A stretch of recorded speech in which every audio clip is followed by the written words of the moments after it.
Oh, boy, you're really opening a great can of worms there. That's what I'm here for. I know. It's all good. You're listening to the Nacho Kids Podcast, where we discuss all things step-family related. Real stories, real people, real help. Your hosts are the creators of the Nacho Kids Method and the Nacho Kids Academy Step Family Coaching Team, Lori and David Sims. Today, we have a guest that is not a stepmom or a stepdad. I hope she's not a stepdad. She is a biomom. Okay. So why do we have her on here then? Because she is Bobbi Wilcox. Woo-hoo. Can't see me, but I'm pumping my hands in the air for you, Bobbi. Go, Bobbi. Go, Bobbi. Go, Bobbi. Yeah. Bobbi Wilcox married to somebody. And so her husband became a stepdad. And Bobbi lovingly refers to her ex-husband as her wasband. I know. The first time she said that, I was like, what did she say? I know, me too. Because she doesn't like the word ex. Yeah. And she's got some crazy stories to tell y'all. Not really crazy stories, beautiful stories, we'll say, because that's what she refers to them as. Well, she has had the opportunity to do things that some of us can't do, like have a good relationship with the ex or have a good relationship with the ex's new person. Mm-hmm. You know, just it's great that those people are out there. Because there are people that are like that. They want to, or they have the ability to have a good relationship with somebody that they were married to and now they're not, or that person gets remarried or they get remarried and the new person in their life, they're able to have a good co-parenting relationship with. Well, let's clarify. Her husband's first girlfriend, she didn't have the best relationship with. Mm-hmm. But Bobbi still made efforts to be kind to her because Bobbi has got one of the sweetest hearts Mm-hmm. and one of the kindest souls. Like, I don't see how you can't get along with her. Right. I mean, she's so sweet, y'all. It just makes you want to hug her and make everything better, you know? She even gave the girlfriend at the time a letter or sent her a card that said, you know, thank you for loving our kids or taking care of our kids. Mm-hmm. And I clarified with her. I said, when you said our kids, did you mean yours and your ex-husband's or your husband's or her and your kids? And she said that she looked at it as her kids too. So she looked at her kids as the stepmom kids too. Hmm. And I know for all the people that's in my Nacho group, y'all's head is spinning.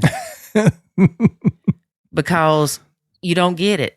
And I'm there with you. I mean, if I wouldn't know Bobbi and know how sweet her heart is and how pure her heart is, I would think this woman is up to something.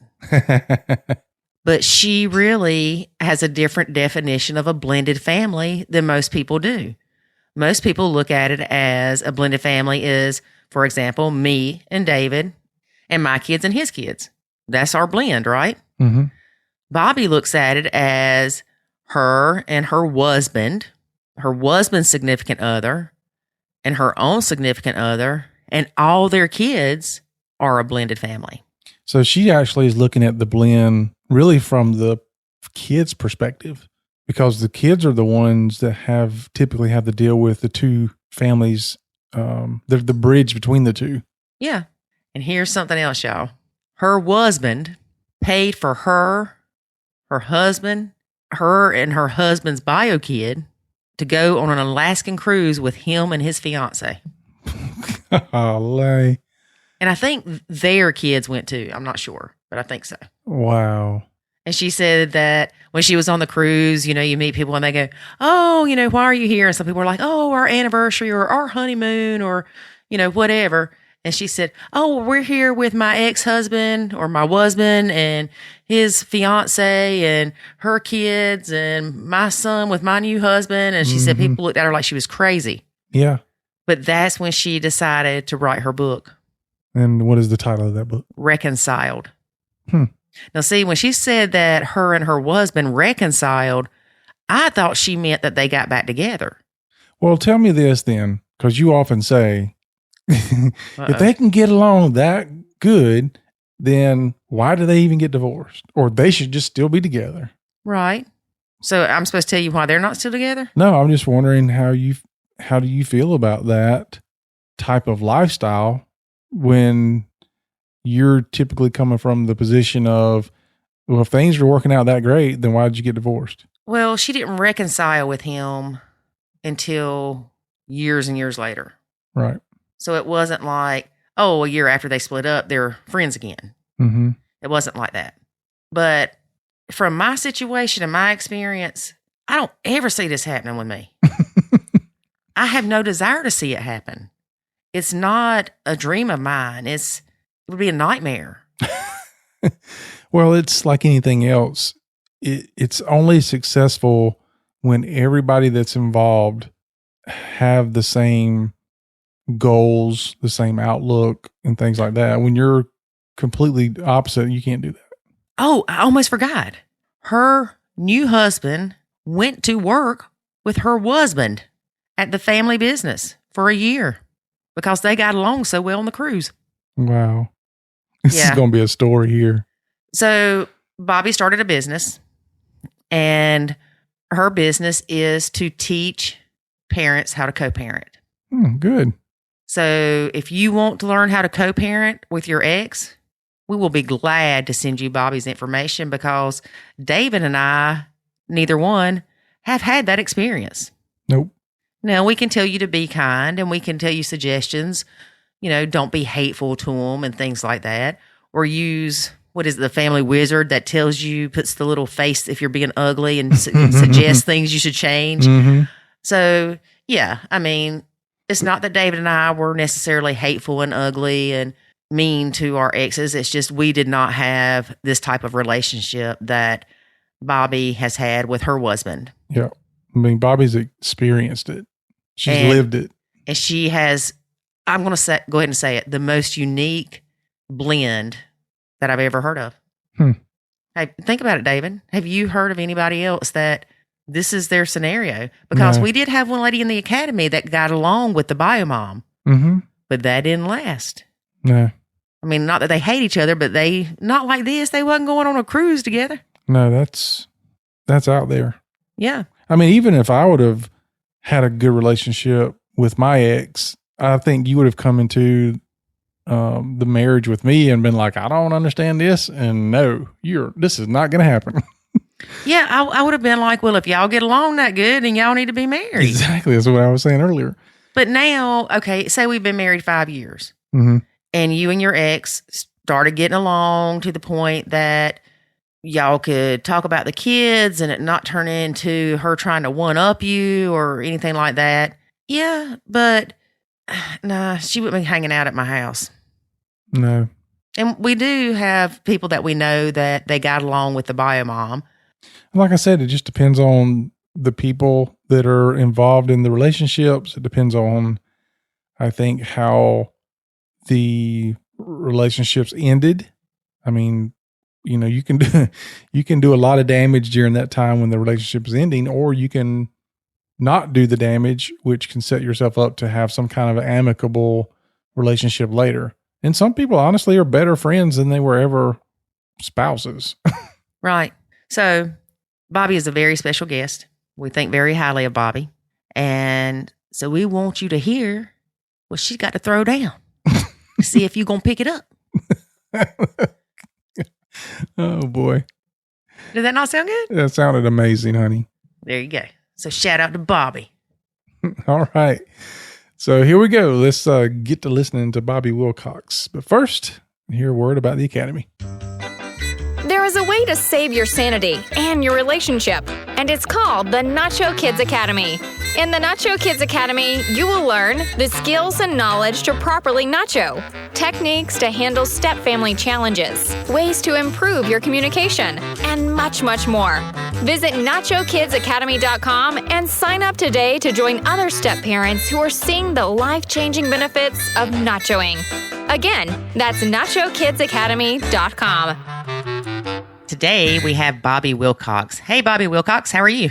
I'm great. How are you, Lori? Good. I guess you're always going to be Bobbi Wilcox to me, not just Bobbi.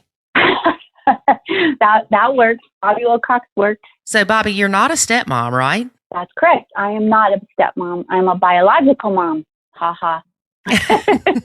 Oh, no, you're one of them evil people. Depends on your perspective. Exactly. But your husband is a step parent to your kids. Yep, he's a stepdad. Or we call him bonus dad in our family. Do you call him bonus dad? Yeah, my kids call him bonus dad. Well, that's good, though, that the kids call him that, not that you just call him that. Right. Yeah, in our family, they're all referred. We have bonus grandma, bonus grandpa. Yep. And even now, bonus great grandma, bonus great grandpa.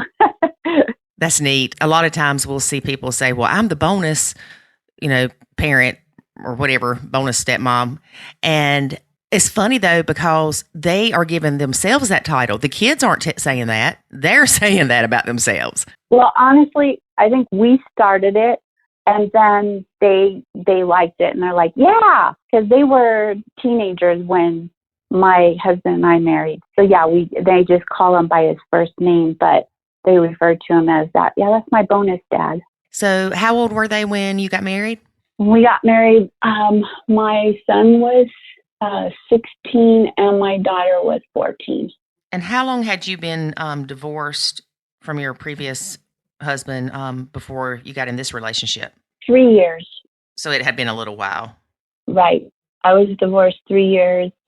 Divorced in 2000, and then my husband and I married in 2005, but we were together and lived together for 2 years prior to that. Okay, so you lived together 2 years before you got married? Yep. A lot of times we see people that do live together before they get married, but once they get married is when like the trouble starts. Yep. But also that's year 2 to 3 of the blend, which we know is the rockiest for most people. Right. So did you experience that within your blend, or was everything just hunky-dory? No, nothing. It was not hunky-dory. So when my husband and I first got married, we actually lived in Colorado. So the kids flew out here, were flying back and forth to visit me out here. And they flew out here for the wedding and things. And, I don't know if I think it's a combination of both now that I think about it. But being teenagers and, new stepdad or whatever, bonus dad, they refused to stop flying back and forth. And my wasband said, I'm not going to make them come out anymore. If they don't want to fly out there, then I'm not going to make them come. And so that was a big ordeal between us. And I even went back and looked at attorneys and, should I even, pursue this? That's not right. He can't do this, blah, blah, blah. Mm-hmm. And so I prayed about it because I'm very, very strong in my faith. And I just got to leave it alone, let it go, and that things would all work in the long run, whatever that meant. And looking back on that, I can see now that it all worked out perfect. Right. It was perfect. Well, let's clarify for our listeners, what is a wasband? So instead of an X, I don't like the negative connotation on the X. So we call wasband or waswife. I mention that to people. They go, wait a minute, what? What did you say? I like that. It kind of makes it fun, right? The wasband. Right. What custody arrangement did you have with your kids? You said that they would fly out to see you. Yeah. When I left, before I left, the kids lived with their dad and came and stayed with me every other weekend. And then when I moved to Colorado, was going to work that out too. That didn't end up happening. So then the kids just came, like once a month or for holidays or whatever to come and visit. But then, like I said, it got to the point where they didn't even want to come out and visit for the holidays. And, both my kids are adults now. My daughter is 28 and my son is he's 30. And so I went back and I asked my daughter, can I ask you a question? Why? I'm just curious. Why would you want to come out, and visit. And she said, I really don't know why we didn't want to come out. We just didn't feel like flying out there. It wasn't because of Jeff or anything. That's my husband's name. It was just that we just didn't want to. And then here's another thing, Lori, too, which I hope that we can talk a little bit about this, is that they heard so much negative downplay from my husband and his partner that it really did make an influence on them as teenagers, and had hurty feelings. And so I just kind of put that out there for, parents to talk up about their husbands or the other parent, because it really does impact kids.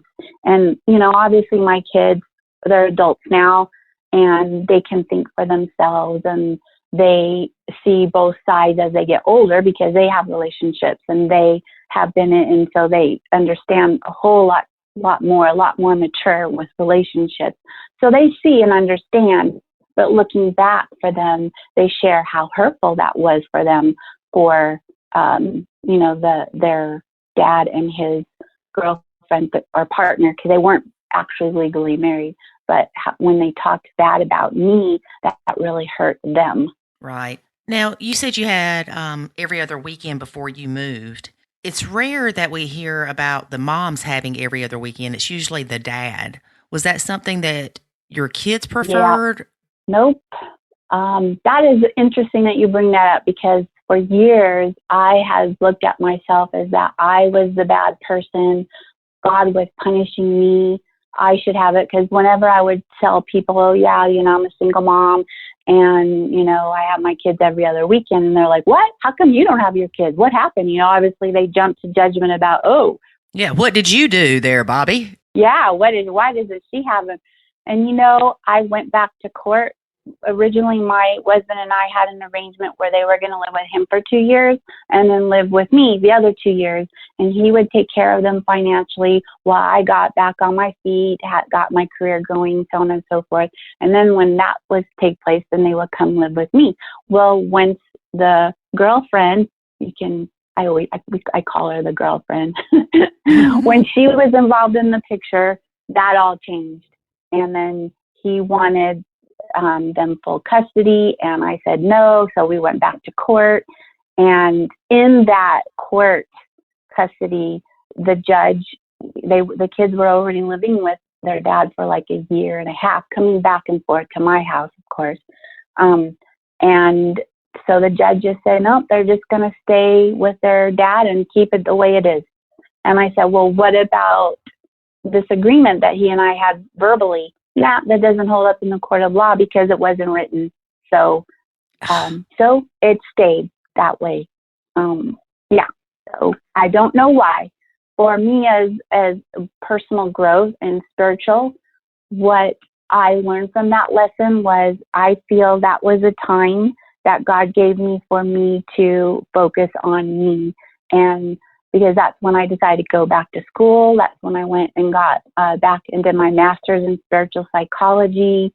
And it's so beautiful how it all worked out, because the weekends because I drove from Las Vegas to Santa Monica, California to do my schooling once a month. And it just pretty much every month it worked out where it wasn't my weekend.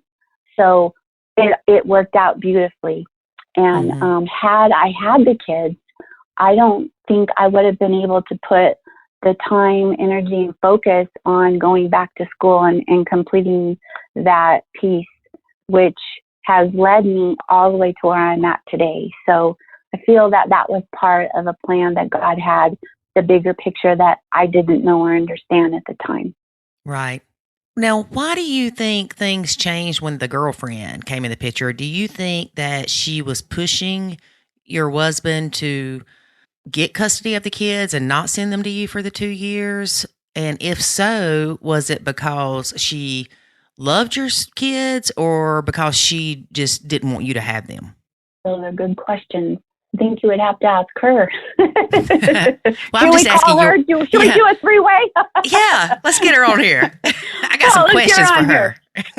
No, I just, from my own growing process and learning process and that, I just feel as I've come to know who I am, I've become more secure in who I am and what I believe in, what I stand for. And I just feel that maybe at the time in her life, there was her own insecurities in her relationship, in her life, whatever that is or was for her. And I see from a different perspective that I was probably a threat, that she considered me a threat. And I've had conversations with my children, adults now, about that. And they said, yes, definitely, Mom, that she at the time saw me as a threat to her relationship with my husband. So yeah, I think that from my experience in life, wisdom, right? Hear that wisdom, the older we get, hopefully the more wiser we become. Exactly. When moms, both stepmoms and biological moms, when they are confident and secure in who they are and in their relationship with their partners, then that others get in the way. That other, think that stuff that happens between women, like I was sharing with you earlier, the cat, yeah, there she, when that isn't there, they can be co-moms, and work together, because the whole focus is the kids, right? That's the kids, whether it's, the step kids or their own kids. And then both of them too, there's both. There's the, okay, maybe her kids live with them and then the step kids come back and forth and visit, it's just different for every family dynamic, obviously. But yeah, I just really have found for my own, and let me share an example with you. Is this okay? Yes, ma'am. To share? Oh, great. So I wrote this in my book. Is it okay to share my book? I wrote a book about my story, and it's basically my life lessons and my learnings from the divorce and through my transformation, which made me change and see things differently in perspective. But I wrote about that in my book about how one time when I was going through school, spiritual psychology, Mother's Day was coming up. And I heard, that inner voice, okay, you need to acknowledge the girlfriend, because she's been taking care of the kids and I'm like, nope, not going to do it. He's like, yep, you need to do this. So I was like, okay, so if I'm going to forgive, then I have to put that forgiveness to action. And it was actually one of our practices that we were practicing in school. And so I used this as part of my practice for personal and self-development. So I had done a lot of work on forgiveness and self-forgiveness, and especially with the girlfriend, that piece, because I had so much pain and hurt in my heart from everything that transpired. So the other piece was putting action to forgiveness.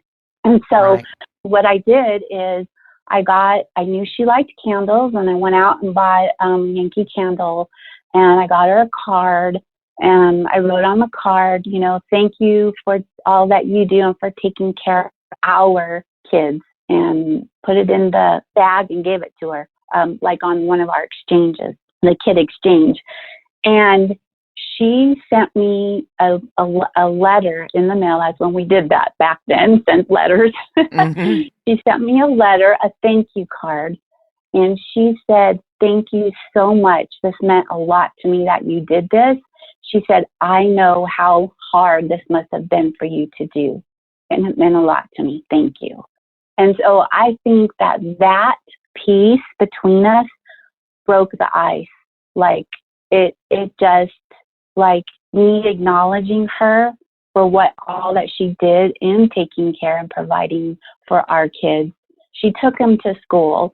She picked them up. She went shopping for them, made sure that they always had whatever clothes that they needed, took them to whatever school activities. I mean, she did all of that on the times that they were with her. And so I was acknowledging her for that. And so that's my example, that if we can step out of that, our own ways, our own hurt, and focus on the kids and be appreciative and thankful to each other, that makes such a difference. And it's so healing. And that is a piece that builds relationship. Right. Well, like you said, the forgiveness needed to contain an action. Now, I'm going to give it to you for sending her a letter telling her, thank you for taking care of our kids. When you said our kids, did you mean her and you? Or Yeah, because she doesn't have any children of her own. So I was referring to my children, but she treated them like her children too. She took care of them. Interesting. Yeah. I don't ever see myself being able to refer to my son as our son when it comes to my ex's girlfriends or whatever. Now, I have spoken to one of his girlfriends in the past and thanked her for loving my son, because I know she loved him and took care of him. But I don't know that I could go to that extreme with it. So here's a beautiful shift in perception that also part of my story and share with you. So my son's college graduation is my husband broke up with his long-term girlfriend, and was in the process of seeing someone else and serious about her, the new partner. And however, the girlfriend was still invited to come to the college graduation, and she did. And so long story short, from the college graduation, my husband and I, actually, that's when we reconciled. It had come to me before that I needed to reconcile with him. And I was like, all right, God, if this is what you want me to do, then you need to set it up. You need to put it all together and let it happen, because I don't know what to do or how to do that or put it together. And he did, and it all stemmed from the college graduation. So from that place, my husband and I went and we had a 3-hour lunch after, like a few days after the graduation.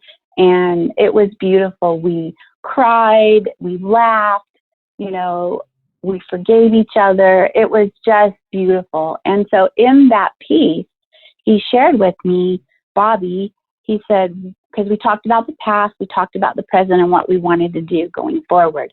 And he said, we may not be married, he said, but we are building our heavenly family on earth. And I was like, wow. I mean, talk about a whole different, perspective, instead of putting the yours and mine and, but more of ours. Because at the time, my husband and I had our son, who was 3. And he referred to my husband as uncle. Nope, you got to call me uncle. I'm your uncle. Call me uncle.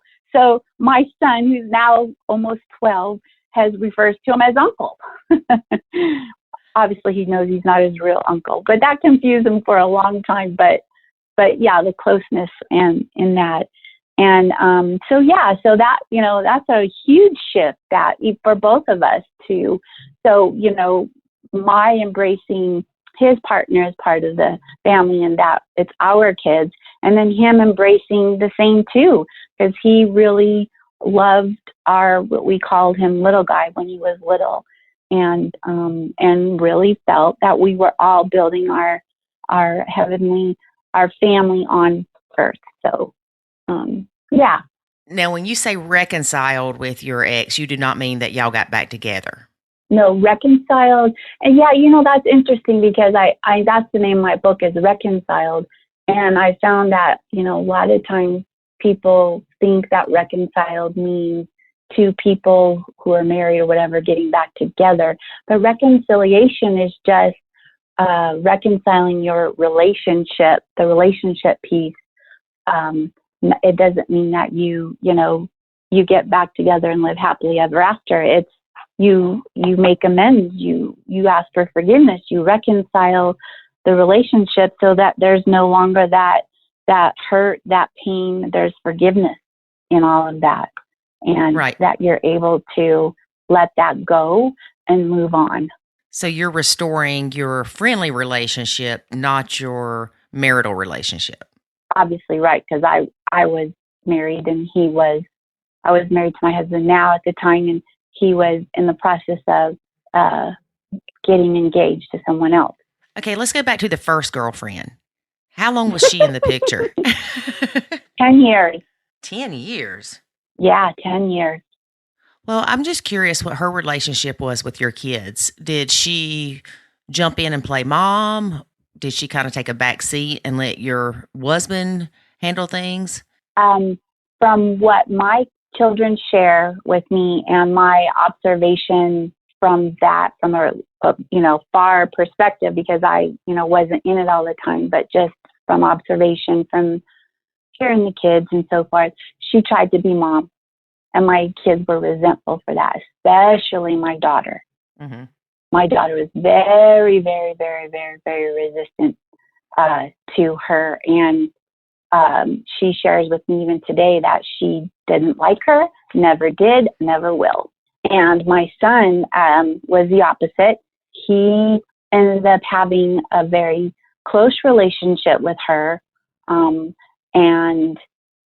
I could see that from how he talked about her at the time, and interacted with my son, and kind of went out of her way to do a little bit more things for my son than my daughter. Just observation of different things, not making it bad or wrong or right, just it is what it is.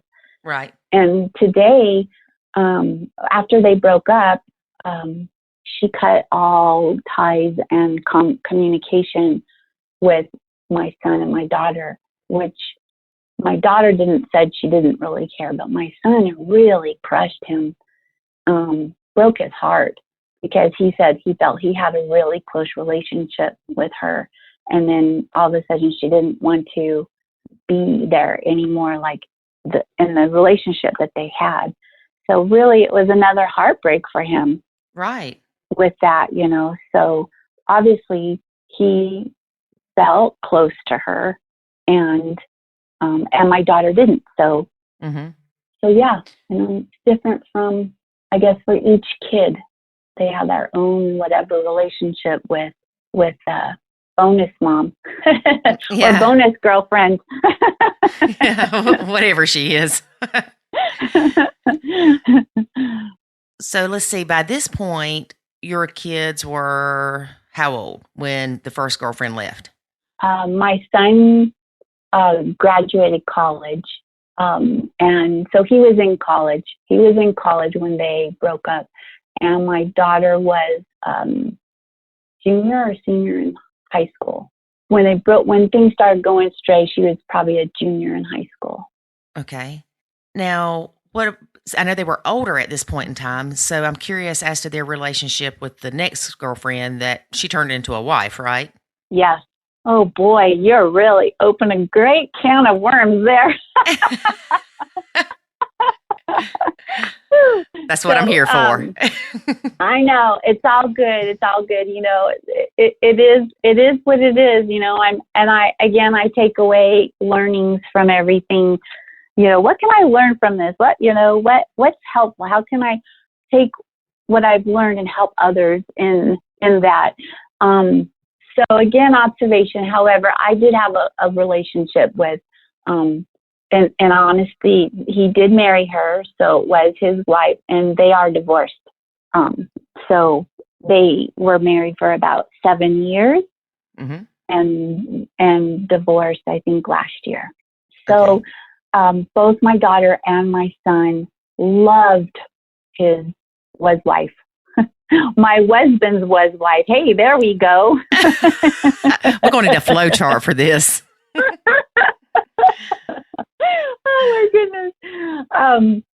And yeah, we all did. And so here's a really beautiful story also in my book, that part of my story. So after my husband and I reconciled, and we had stated we want to build our heavenly family on earth, so we took action on that. And basically, he was the one who did this. He invited my husband and myself and our little guy at the time to go on an all expense paid that he paid for Alaskan cruise. What? And with his fiance at the time, because they got engaged in between that time. And then, as you know, they got married because she ended up being his wife, and her 2 teenage kids. So my son was in college at the time, and my daughter was a senior in high school. Or was she? Did she go? Yeah. No, she was in college too. She was in her first year of college when we went on the cruise, and then his wife, fiance at the time, had a 16-year-old son, and also a daughter who was first year of college. And so we all went on this Alaskan cruise, and this was great. So this is where I got my inspiration to write my book. So we're on the cruise, right? And we're having fun, and we're mingling with, people on the ship, and, oh, why are you here? Who are you here? Oh, I'm here with, our anniversary or this or that.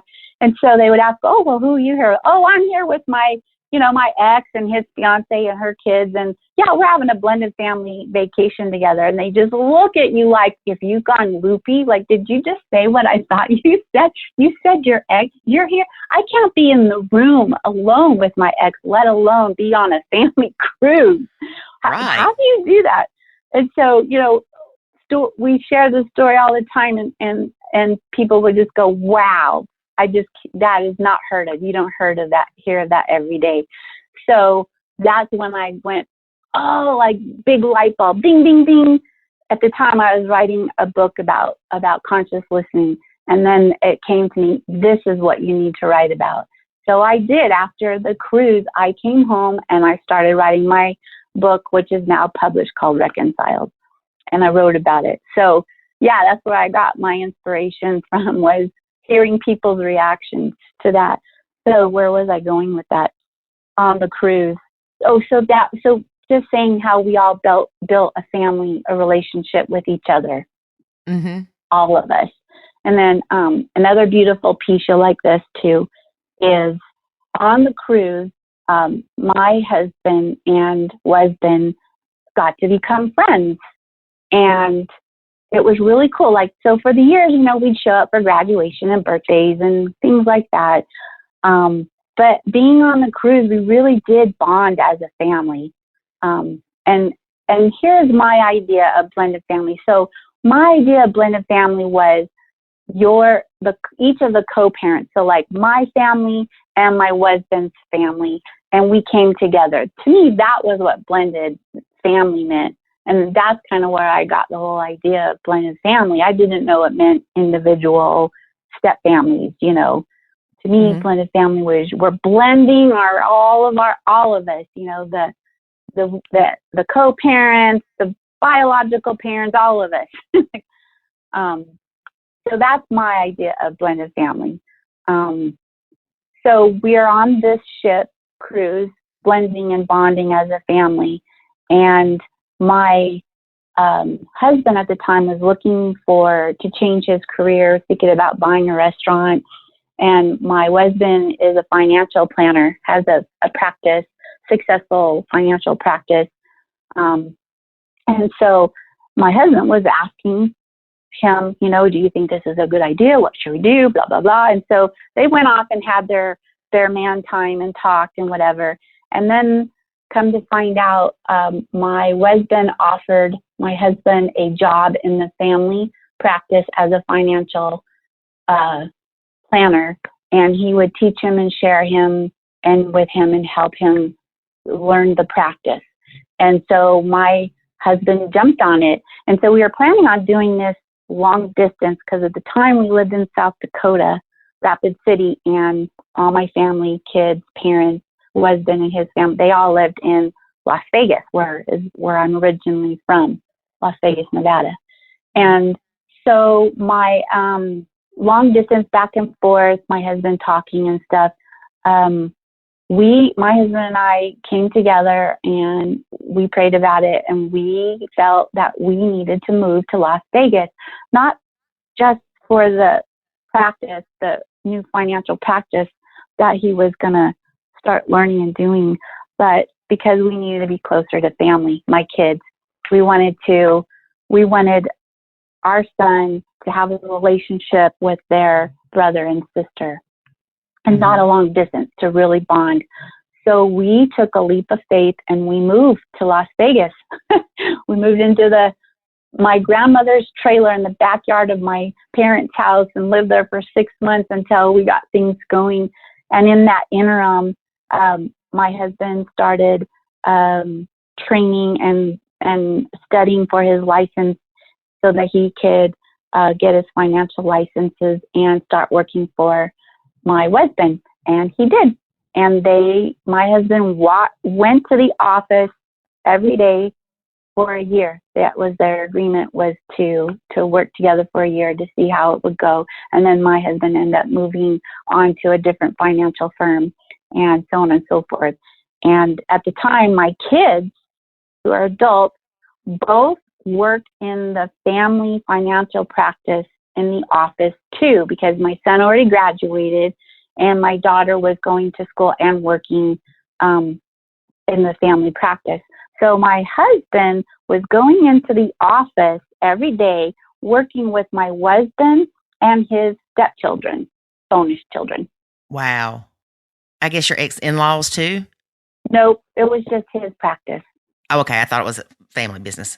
He started it. So it was a family business because my husband had the two kids, our two adult children, work in the family, in the business as well. It was something that was his dream, and it's what he wanted to do, and he built it for them. And eventually my son will take over.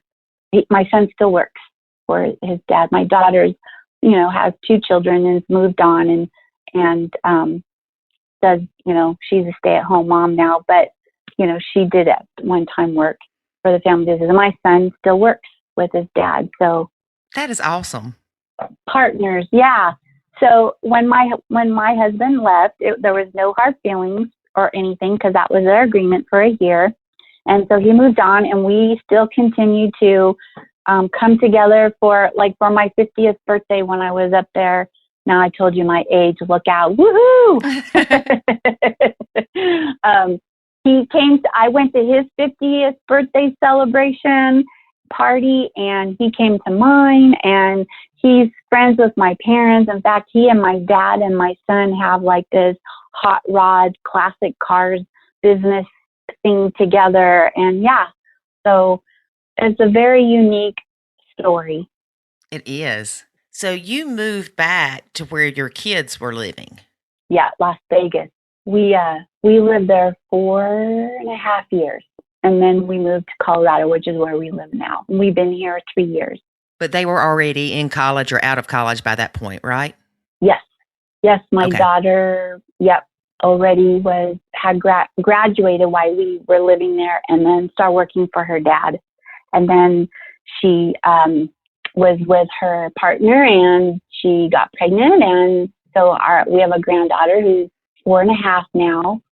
And then while we were living in Las Vegas, my son got married to his wife, and they have a son, and he's 18 months, and she's pregnant again.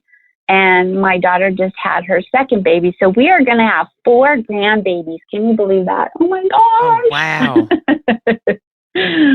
Yeah, it's great. How far away are you from them now? They live in Las Vegas still, and I'm in Colorado. I go 2 or 3 times a year to visit. And here's a really wonderful thing, Lori, is they come here too. So my son and daughter-in-law and my grandson came out this summer to visit us. And then my parents came out this summer too. And I was just back there when my daughter gave birth to our grandson. I was out in Las Vegas in October for 3 weeks, helping her take care of him and helping out and stuff. So yeah, so we're take turns going back and forth to visit. That's awesome. To us, our relationship is important. And yeah, and there's a beautiful story too, because I didn't always have that relationship with my children before I reconciled with my husband. I reconciled with my children because, I had abandoned them. I left them when I went to Colorado, and they shared that with me, and they were really hurt. And so I had to go in myself, and it wasn't until I was teaching, and you might be familiar with divorce care. It's like a program that's usually in churches. Have you heard of it? Yes, ma'am. Yeah. So I used to be a leader for divorce care, and it was when I was the facilitator and leader for the group, that I realized that I hadn't asked my kids to forgive me, and I hadn't acknowledged their hurt and their pain that they went through in all of the divorce and everything. And so I needed to reconcile with them. So I did. When they came to visit me one year for Christmas, all of us in Rapid City, I had Jeff take Kieran out for the day, and I just spent it with my kids and just opened up to them and talked to them and acknowledged, all the hurt and the pain that they went through. And we cried, and I said, I can't go back and change it, but I ask for your forgiveness. And maybe one day you'll forgive me for the hurt and pain that I've caused you. And they were like, we forgive you. And I said, I can't go back and change the past. However, what I can right now start today. And I promise to continue to build and work on our relationship and move forward. And I have done that from that day forward. And gosh, that was like back in 2011. Mm-hmm. And so I feel that, that's my top, one of my top priorities, making sure that I continue to build that relationship with my children and now my grandchildren. Right. Now, I'm just curious, what made you move away from them? I had a business opportunity in Colorado. I had a business partner that I was working with on a business concept. And the professor that we needed to talk to with what we were doing lived in Boulder, Colorado. And so we came out to go to visit and him, and we decided that we needed to move the business to Colorado, which I'm so grateful we did, because I realized I love Colorado. I love the mountains, and thus I met my hubby. So, again, another divine plan that turned out. I was miserable in Las Vegas. I cannot stand the desert. I'm born in Las Vegas, but I don't like it. I don't like living there. I don't like the heat. I try to escape up to the mountains and Mount Charleston as much as possible when I live there. Mm-hmm. And so, yeah, I just love the mountains, and my husband loves the mountains, and our son was born here, and we just were like, you know what? We want to raise our son in the mountains. And both of my children have said, you never know, Mom, we might move out there too, because they love the mountains too. And so that's my prayer, my dream is that one day all my family lives out here. Right. That's awesome. I've been to Colorado a few times, and it is gorgeous. It is gorgeous. Yeah. Yep, it is. Just fell in love with the Rockies. Mm-hmm. So you do a lot with blended families. I do. Because of your experience of things that you've learned dealing with your husband's girlfriends, and also with what your husband, how he bonded and blended with your kids. So now you help blended families. I do. And there's a different story with that too. So at first I was all about the healing after divorce. like I started this blog about peace beyond divorce because I didn't know what blended families were. I didn't know there was a term for it or what it was called. I just knew that there was peace after divorce, you know, and getting remarried and having family and the whole bonding thing that our family did. But I didn't know what it was called. And when I moved to Colorado, I was volunteering at Focus on the Family out here, and my daughter just got married, and she was married to a single dad who had two cute, beautiful daughters. So then I became a bonus grandma, right? And I fell in love with these girls. We got to bond and everything before and spend time and build relationship with them before. They called me Grandma Blobbi because my name's Bobbi, but the little girl couldn't say Bobbi, so she called me Blobbi. Grandma Blobbi. It was adorable. I miss them so much. And so my daughter married this wonderful man after we left, and I was up here and I was shopping in the bookstore, and I saw Ron Deal's book, The Smart Step Family, right? Mm-hmm. Because you did a podcast with him too. He's wonderful, love it. And I was like, this is so great. I'm going to mail this book to my daughter.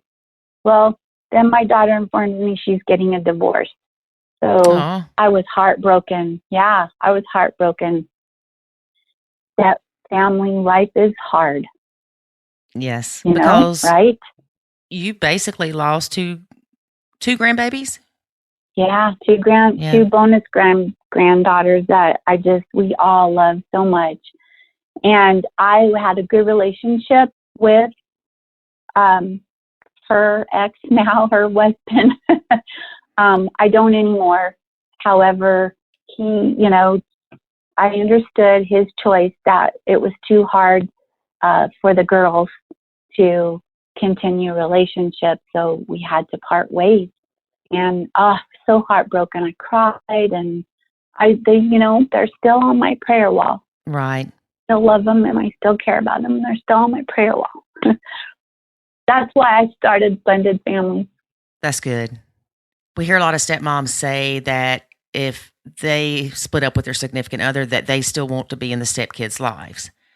And I see that, but also I do think that it could cause problems because, as you mentioned, your daughter's ex said that it was just too much to try to keep them in your life. Yeah, for the girls. The girls were heartbroken, and he just wanted them to let go and heal and not keep that going. I understand that. I respect that. Right. Because it's hard, because they have bonded with you, you've bonded with them, but to keep y'all trying to maintain a relationship, then he ends up with somebody else, and she doesn't understand why he's taking the kids to see his ex's mom. I mean, it just convolutes everything. Yeah, especially when they're little, 4 and 6 at the time, and then 6 and 8 when they divorced, because they dated for a year or so, and then they got married. And yeah, I hate that. Yeah, because I know that was it's hard. heartbreaking. And so I said, fine, I'm going to read the book myself. So I read Ron Deal's book, The Smart Step Family, and I knew in my heart this is what part of my calling was, is to work with blended families, step families, blended families. And so I just poured my heart and soul into it, created a ministry for 2 years here in Colorado, and taught his classes at churches. And that's how I started. And then just this last year, I realized that not only do the non-secular need this, but the secular, faith-based and non-faith-based, whether they, go to church or not, everyone needs help with, the work. And so I decided to create a business in addition to the ministry to focus on creating a support system for blended families. You have your book that you wrote called Reconciled. Yes. You have a website. And what's your website? blendedfamiliesunited.com. And then you also have your Facebook page. Yes, which is also Blended Families United. And what else you got going on? So I'm officially launching the business Blended Families United in January 2020, although I've already got started. And so with all of my work and research and everything that I've been through and experienced and helping blended families, I also counsel. I do counseling. I do heart-centered spiritual counseling. I'm a registered psychotherapist in the state of Colorado, and I do counseling and mentoring with step couples and single moms and moms. And all of my work that I've been doing, I've come to realize that the key in step families, blended families, is mom. And I call them blended family moms because they could be, as we both chuckled before, biological mom, the ex, or stepmom, or a single mom, because more than likely the single mom will end up remarrying or marrying for the, into with her kids, and they become a step family, whether they're widowed. I've worked with women who are widowed too, and so they're looking to get remarried again too. So, and so blended family moms. So I've come to find that is the heart. Moms are the heart of the family. We're the nurturers, we're the caretakers, we're the ones that are trying to help our families, with whatever we can. We usually put them first before ourselves. We want everything to be right and perfect, right? Does that sound familiar? Yeah. And so I decided to create a mom circle, which is to help unite moms in sistership. I don't know if you're familiar with sistership circles. They're like a huge movement all across the globe, bringing women together in circles to create unity, to create a place where they can come and talk and share and be heard and be loved and be acknowledged for their own, their divine self, who they are, authentic, and to build community and communication. And so I just did my first mom circle this last weekend, and it's so beautiful and empowering how powerful how moms, when they feel they're in a safe and sacred space where they can just open up and talk. It's amazing. It is so beautiful. So that is one of the components, the heart piece of my company that I'm starting here in the Springs, and then eventually I'll do virtual mom circles. That sounds awesome. I know you're excited about it. I'm so excited. It's like everything just has, like, I started to go one direction with everything because I'm a registered psychotherapist. I also work for a doctor. We do parental responsibility evaluations, no coincidence, haha, where families, parents, divorce, and they have custody battles. And so I go in and help with the parents in the, custody battles. I'm behind the scenes, but Dr. Downey, who I work for, she does those, and they do, evaluations for the kids, and where do they go? Do they stay with mom? Do they go to dad? What are recommendations? Blah, blah, blah. Yeah, it's really heartbreaking to see these families being torn and broken. And I mean, divorce is already one thing, but then when there's a tug of war going back and forth, between co-parents, it's just, So does where you work, do they decide and go to court and say their recommendation on who the kids should stay most with, or what the visitation schedule should be like, and things like that?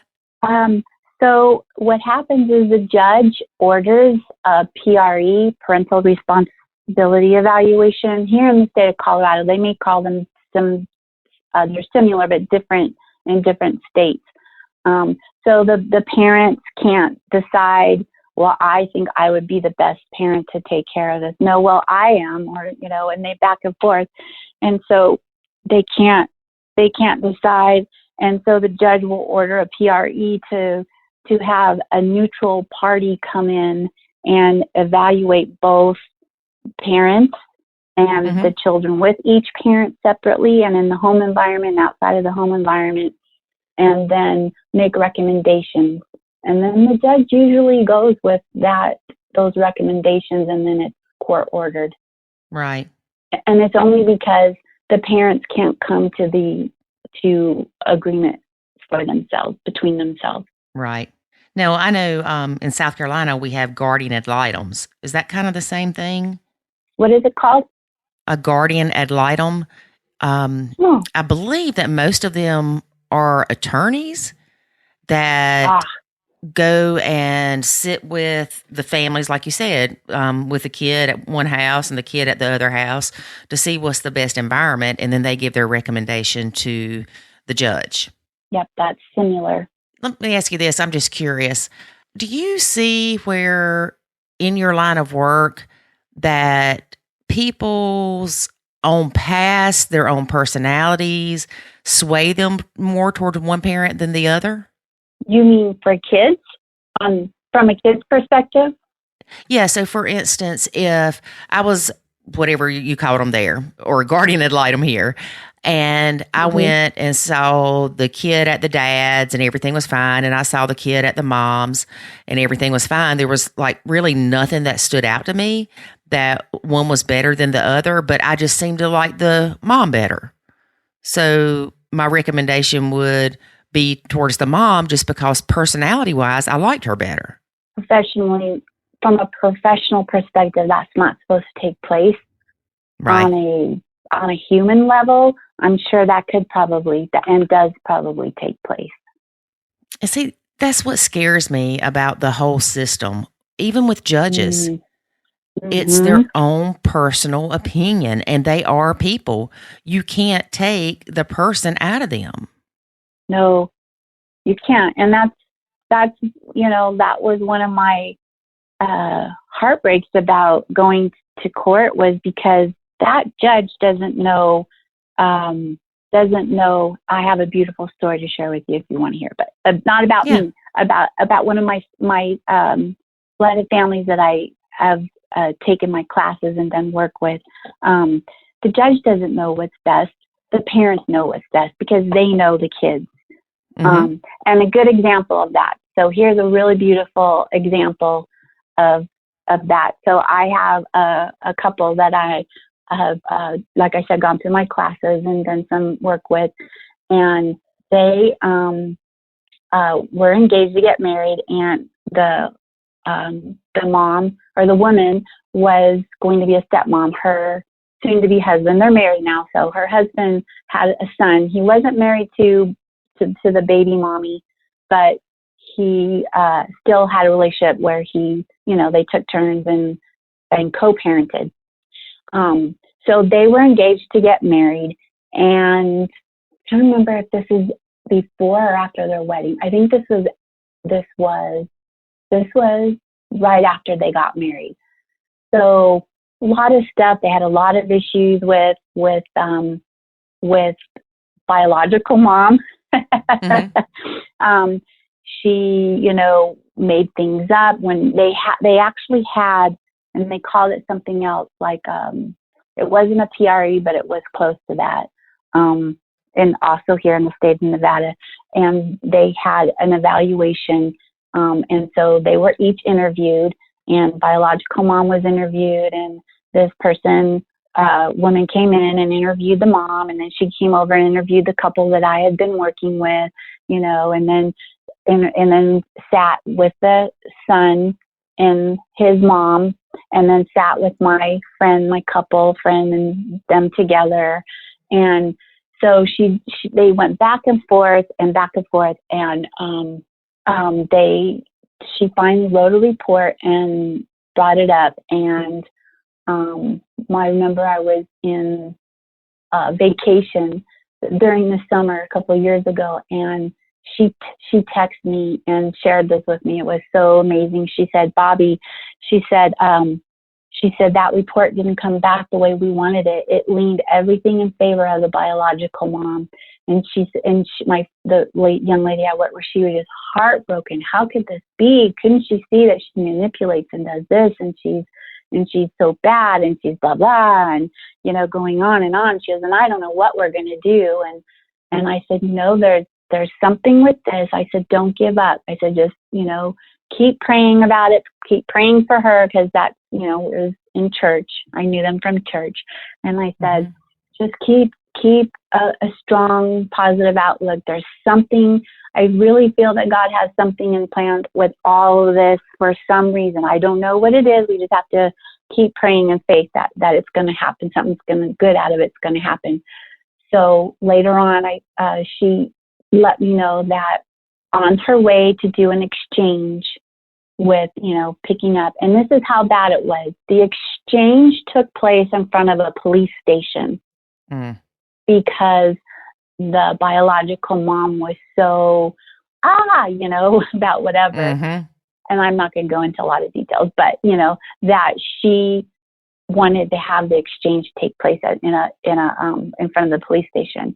So my friend and my couple, they were on their way to go and pick their son up from the biological mom child exchange time. And on the way there, my friend said she just prayed really hard, like, God, I want a miracle now. Something's got to change.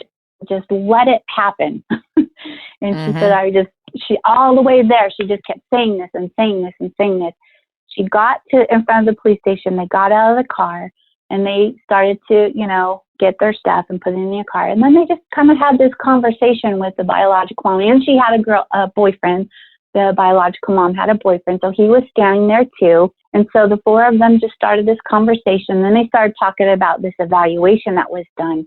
And the biological, I didn't think that was really fair. They weren't good. They didn't do this on the evaluation. They said you were that and this, and I don't agree with that. She said, the young gal couple said that the biological mom just kept going on and on how the evaluation wasn't fair in their favor, not in her favor, but in their favor, and that nobody knows their kids, knows their son like they do. They should be the one to find out and make a plan of what's best for their son, not some stranger who comes in and does an evaluation. They all agreed on that. And right then and there, they all decided they were going to start meeting at Starbucks.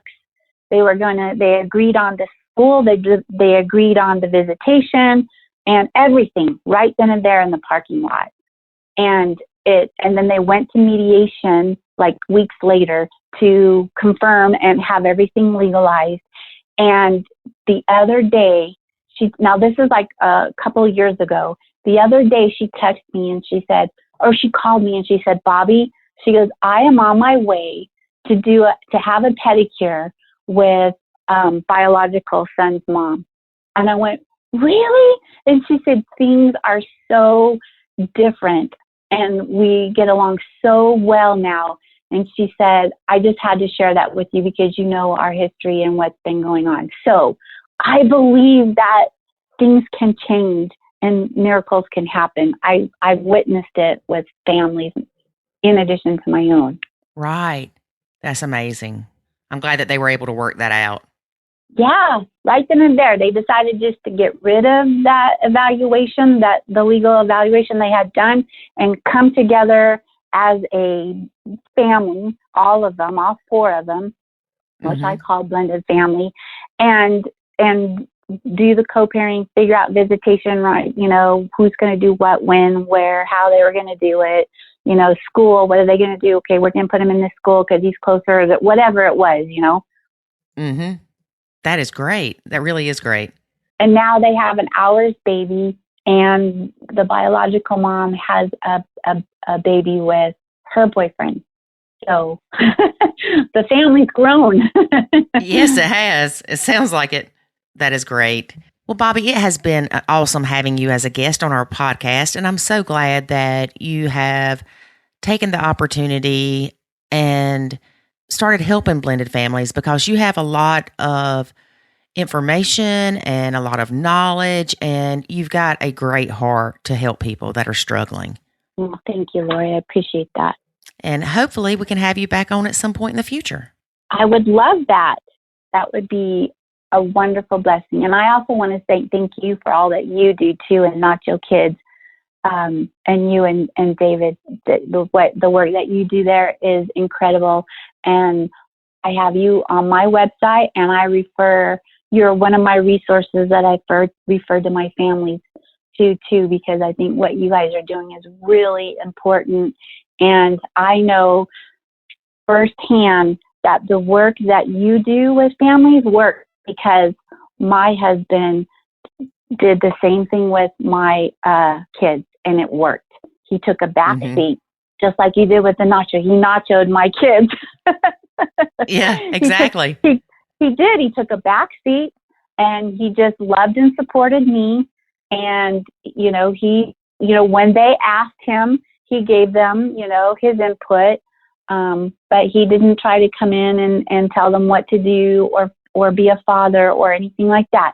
He just kind of took a back seat for several years. And now they come to him and they talk to him like you were sharing with your kids, their best, how do you describe you and they a best friend? That's how my kids think of my husband too, as a best friend. So it works. It does work. It does. What you do, it does. It works. Well, thank you so much. We appreciate it. And tell people one more time how they can find you. And I will put it in the show notes how they can find you as well. They can find me at blendedfamiliesunited.com, or Facebook is Blended Families United. And then you've got the website for your book, right? And my website for my book is my name, which is BobbiBrooksWilcox.com, BOBBI Brooks, BROOKS, Wilcox, WILCOX.com. And now that's where you can find my book. It's called Reconciled, or it's on Amazon. Yes, Amazon. I love Amazon. Let's not talk about Amazon. Gotta love Amazon. Yeah, I gotta love Amazon. That's another podcast, right? Yes, it is. Well, thank you again, Bobbi, and we'll talk to you soon. All right. Thanks, Lori. Bye-bye. Bye.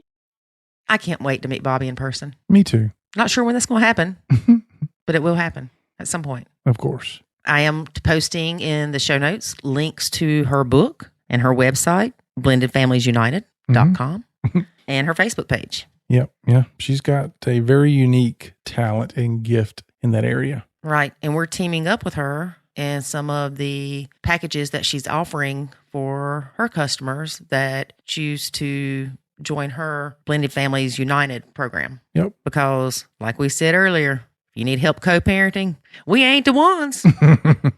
No, we do cope parenting. Yeah, we do cope parenting. We help you cope with it. I can teach you how to parallel parent all day long. I'm a master at that. Yep. Well, David. Well, Lori. I need your help. Oh, gosh. Here we go. Since you do my website and all, we've got to come up with another contest for podcast reviews. Okay. I'm not quite sure what I want to do yet, but I got to get you on the ball to get the website page ready so people can go leave the reviews and enter for whatever the surprise might be. All right. I can make that happen. So it's not going to be like last time. It's going to be something different as the prize is. Okay. Okay. Well, whatever it is, I can set it up and make it happen. You the man. But the reviews are great.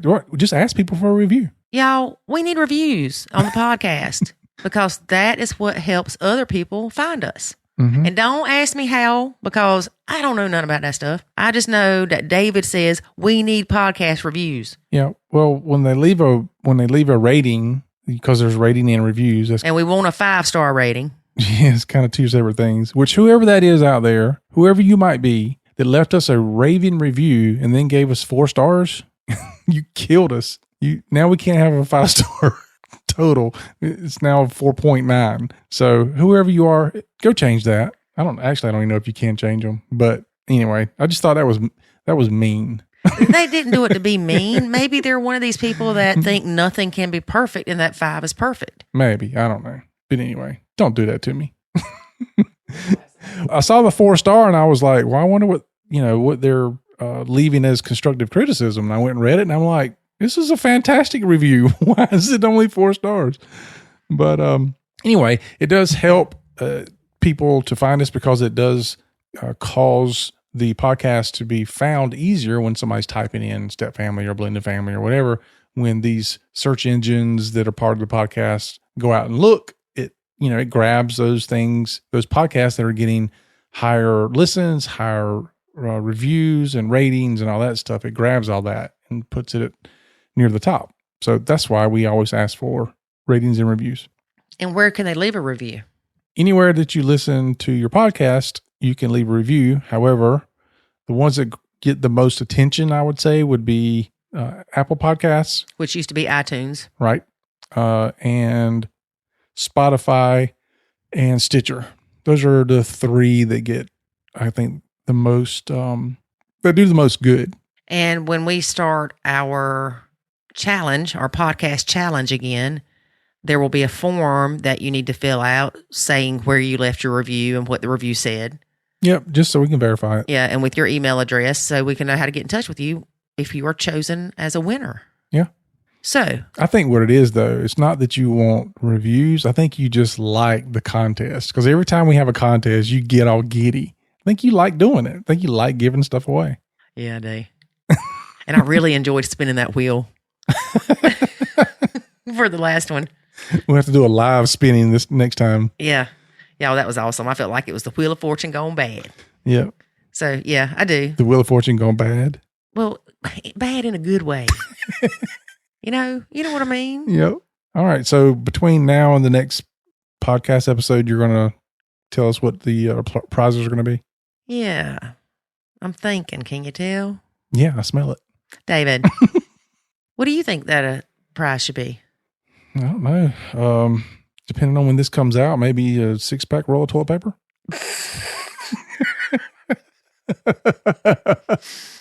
Okay, that was a good one, David.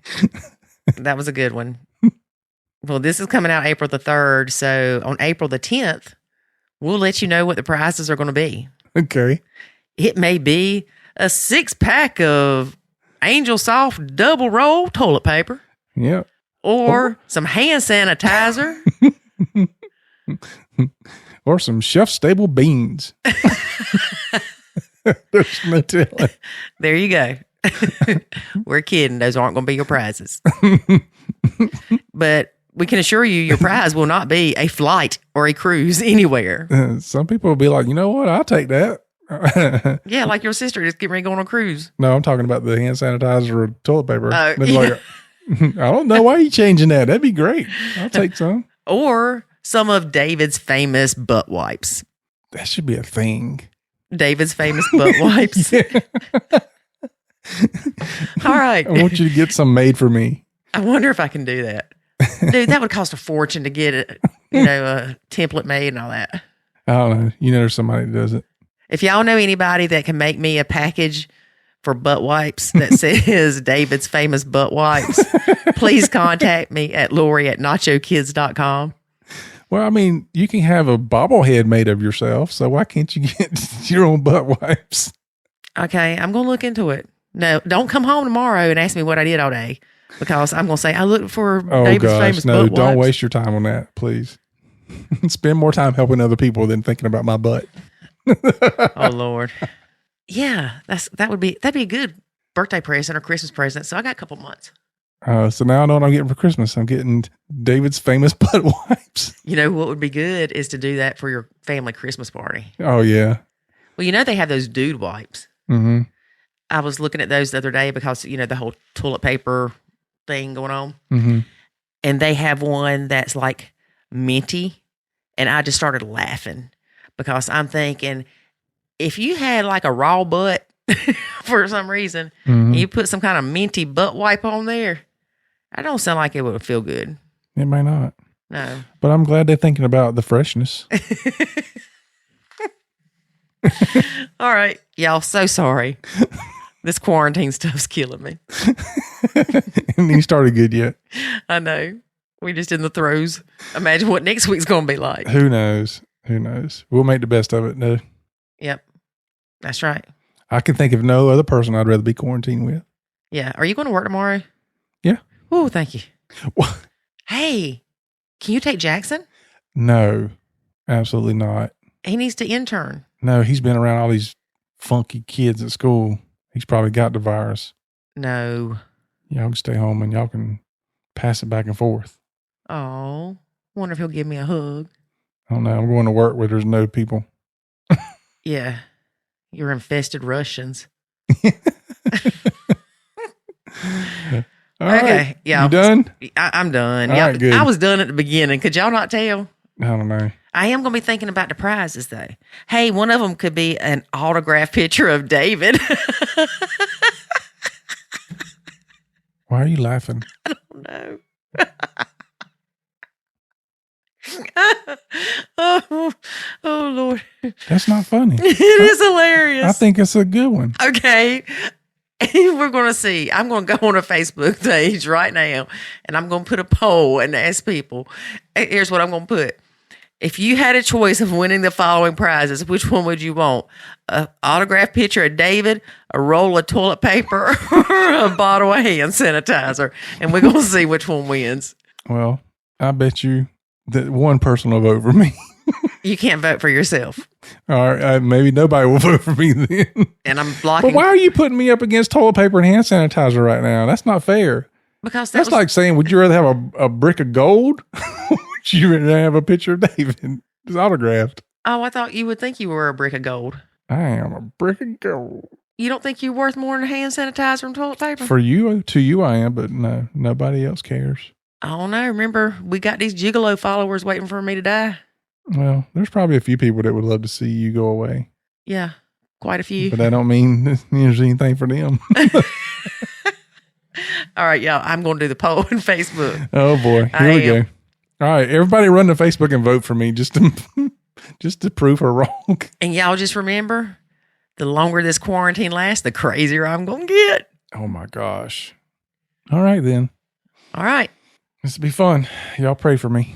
They do every day. Yeah. And if you're not a prayer person, just swing a bunch of incense around or something. All right, folks, that is our show for today. Catch us back here next week when you hear Lori say, David, they picked your picture over butt wipes. All right, folks. Have a good evening. Talk to you later. Bye. Thanks for listening to this episode of the Nacho Kids Podcast. Find us online at nachokids.com. Until next time, remember, life is good when you nacho.